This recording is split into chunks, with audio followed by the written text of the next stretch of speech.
Hi, I'm Carolyn Braden and welcome to the Laundry Room Chef. Today we are going to learn how to do a blackberry pie, but using a different flavor today, and I'll share with you what that flavor is later on in the show. So to get started, what you need is a hand mixer, or you can use a big KitchenAid mixer or a food processor. The first ingredients that you're going to combine together is a cup of milk. Then you need 2 eggs.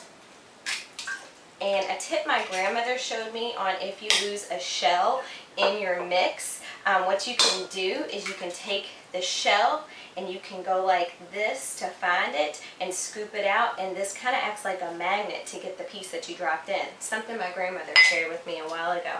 This is 2 tablespoons of sugar and a 1/4 teaspoon of salt. I'm going to use my spatula to get it all out here. And then you need to use a 1/4 teaspoon of vanilla. I'm just going to eyeball this here because I really like the flavor of vanilla. That's about right. And then you want to put it in your food processor or use a hand mixer to mix it. I'm just going to put it down here, and I want you to blend that together until it is smooth. Okay, so that mixture is smooth, and then the next thing that you want to add is a 1/2 cup flour. And you want to add all of that in, and you want to mix it again until it's completely smooth. Okay, so this is all mixed. The next thing you want to do is take 1 tablespoon of unsalted butter, and you want to melt it in a skillet on your stovetop. Then you want to take 12 ounces of blackberries, and you can already hear I've already got some in here, and you want to add the 12 ounces of blackberries into the melted butter. I'm going to rinse this off. I use that for the batter. And you want to stir them around, cook them for about 2 to 3 minutes. After about 2 to 3 minutes, you want to add, here's the secret ingredient, thyme. You want to add in about 1 tablespoon of thyme and just make it be the leaves. If you don't have fresh thyme, you could probably use some dry thyme, but fresh thyme is the best. And I found it in my grocery section in the salad section where all the herbs and things were. So I'm going to add in the 1 tablespoon, and then you also want to add in 2 more tablespoons of granulated sugar. We already added some into the batter, but you want to add some more now to make those blackberries a little bit sweet, because as we all know, blackberries can have a little bit of that tangy flavor.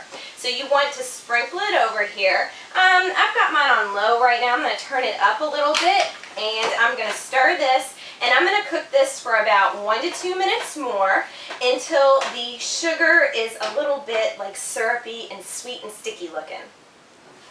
Okay, so my blackberries are completely done. I just cooked them to where they're just right. Next, I took a pie pan and I coated it with Pam baking spray. You can coat it with butter or whatever you have to grease it. And what you want to do is you want to take your blackberries and put them into your pie pan.